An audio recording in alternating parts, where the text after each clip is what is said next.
नमस्कार, वास्तु लिविंग में आप सभी दर्शकों का बहुत बहुत स्वागत। मैं हूं विकास नांगिया। दर्शकों, ये आने वाला सप्ताह अपने साथ बहुत सारे त्योहारों का स्नेह सम्मेलन लिए हुए आ रहा है। पहले धनतेरस, फिर काली चौदस, फिर दीपावली, नया साल और भाई दूज, तमाम त्योहार मनाने का हमें अवसर मिलेगा। ऐसे में हमने सोचा कि क्यों ना हम अपनी वास्तु और फंक्शुई कंसल्टेंट पल्लवी जी के साथ ये जानें कि इन त्योहारों को सकारात्मक तरीके से मनाते हुए साथ ही साथ क्या हम इन त्योहारों का कुछ लाभ उठा सकते हैं और वास्तु इसमें हमारी किस तरह से मदद कर सकता है। आइए सबसे पहले पल्लवी जी का स्वागत करते हैं। पल्लवी जी, कार्यक्रम में आपका बहुत बहुत स्वागत। शुक्रिया।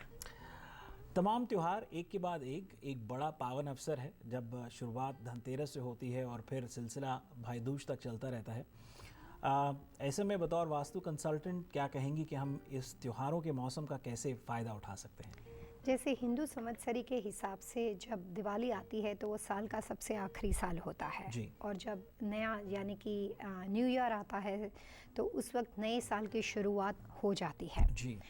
इन दिनों के अंदर एवरी ईयर जो अलग अलग तरह के चेंजेस होते हैं उसके हिसाब से वास्तु के अंदर हर year every year Diwali celebration के लिए कुछ खास तरह के कलर्स, कुछ खास तरह की डायरेक्शन की इंफॉर्मेशन और कुछ खास स्पेशल तरह की पूजा उसके बारे में बताया जाता है। एस्ट्रोलॉजी के अंदर भी कुछ खास सेपरेट मुहूर्त निकाले जाते हैं जो दिवाली के दिनों के अंदर पूजा की जाती है वो। जी। तो वास्तुशास्त्र के नियमों के अनुसार एवरी ईयर साल के बदलाव के हिसाब से दिवाली पूजन की व्यवस्था, उसके दिशा और कलर्स को भी उसमें प्रायोरिटी में उसमें माना जाता है, उसको महत्वपूर्ण माना जाता है। जी, अगर शुरुआत में धनतेरस से करूं तो बहुत से लोगों की नज़र में यह है कि धनतेरस में आप अपने घर की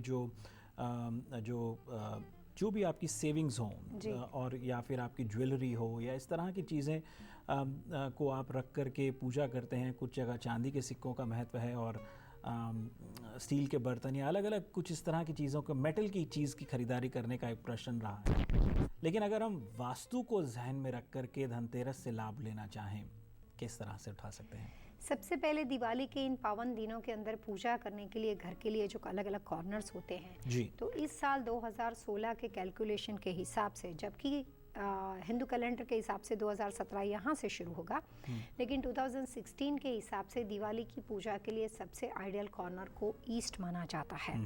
ईस्ट के अंदर जहाँ पे भी आप दिवाली पूजन का स्थापन करते हो, जितने भी त्यौहार है, धनतेरस से काली चौदस से दिवाली तक की जितनी भी पूजा की जाती है, उसके लिए आइडियल लोकेशन आपके घर और आपके बिजनेस के अंदर पूर्व दिशा को माना जाता है। जी।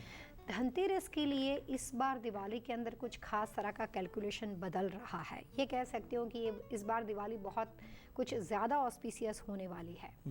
जैसे माना जाता है कि सूर्य सबसे ज़्यादा अस्त और सबसे ज़्यादा तेजहीन उस दिन होता है जब साल का आखिरी दिन होता है, जो कि दिवाली की अमावस्या माना जाता है।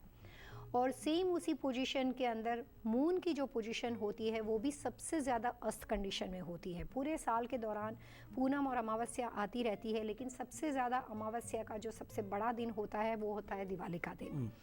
तो जिन दो दिनों के अंदर सूर्य आदमी को शक्ति देता है, मून आदमी को वेल्थ, प्रोस्पेरिटी और प्रॉस्पेरिटी, पैसा देता है, तो ये दोनों चीज़ें बहुत ज़्यादा अस्त होने की वजह से दिवाली का त्यौहार जो हमारे ऋषि मुनियों ने हमारे वेद ग्रंथों के अंदर जो दिवाली के सेलिब्रेशन का जो महत्व दिया है, उसमें साइंटिफिकली लॉजिक ये था कि दो बहुत बड़े प्लेनेट, दो बहुत बड़ी चीज़ें जिस टाइम पे सबसे ज़्यादा अस्त है, उस वक्त पृथ्वी पे सबसे ज़्यादा अंधकार फैल जाएगा, तो उसके नेगेटिविटी उससे बढ़ जाएगी।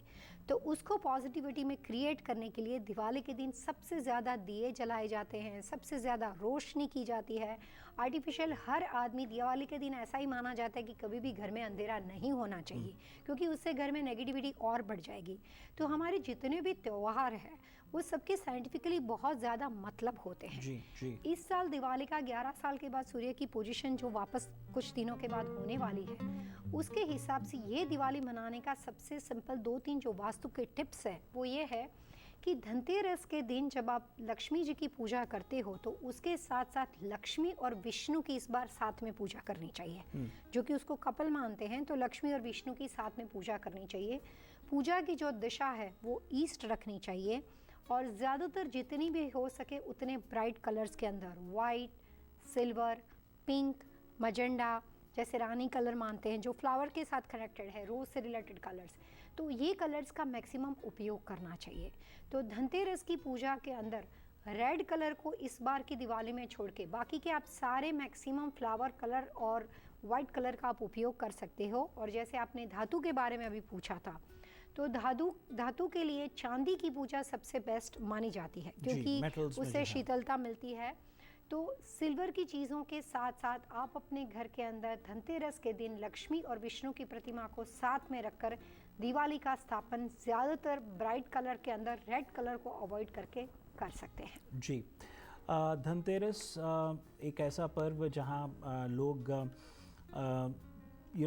ऐसा माना जाता है कि जो कुबेर मंत्री हैं, जो हमारे जिसको हम कुबेर मंत्री इसलिए मैं कह रहा हूँ क्योंकि कहने में बड़ा फनी साउंड करता है, लेकिन अगर सही मायने में हम अपने जैसे फाइनेंस मिनिस्टर बोल सकते हैं। मैं वही उसी दिशा में आ रहा था कि हम अपने अकाउंटेंट्स को, CPAs को, सबको हम कुबेर मंत्री ही कहते हैं। लेकिन बड़ी बात यह है कि कुबेर देवता की जो है पूजा की जाती है, उपासना की जाती है। लोग बाग कुबेर यंत्र की उपासना करते हैं। उसके पीछे क्या महत्व है? इस बार धनतेरस के अंदर अगर आप अपने घर के अंदर लक्ष्मी जी को बुलाना चाहते हो तो जैसे श्री यंत्र बहुत ही पॉपुलर है, श्री यंत्र की आप पूजा कर सकते हो, महालक्ष्मी यंत्र की पूजा कर सकते हो और विष्णु स्तोत्र के वहाँ पे जाप किए जाते हैं। तो कुबेर यंत्र और लक्ष्मी यंत्र दोनों की साथ में मिला के आप पूर्व दिशा में स्थापना करते हो। वैसे वास्तु के अनुसार कुबेर जी का वास नॉर्थ माना जाता है। नॉर्थ से जो आता हुआ टर्टल है उसका पर्पस यही है कि वो हमेशा प्रॉस्पेरिटी लेके आता है। और जो कछुआ है उसका मतलब ये होता है कि वेदों में जो अलग अलग तरह के विष्णु के अवतार बने उसमें उनका जो सबसे पहला अवतार था वो था कश्यप अवतार।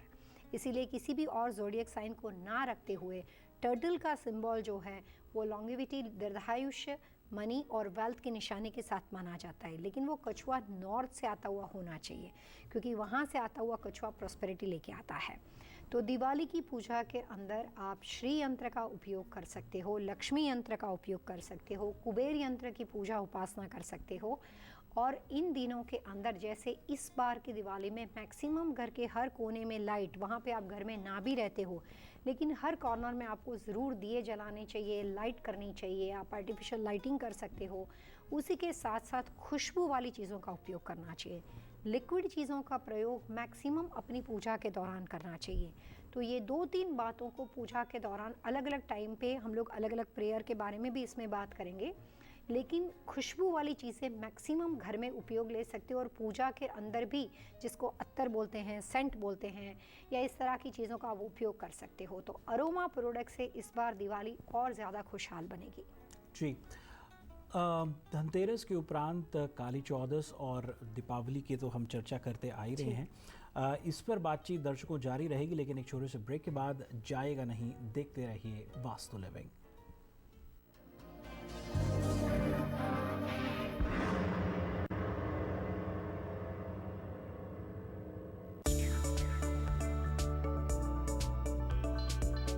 Hi, I am Pallavi Chillabada.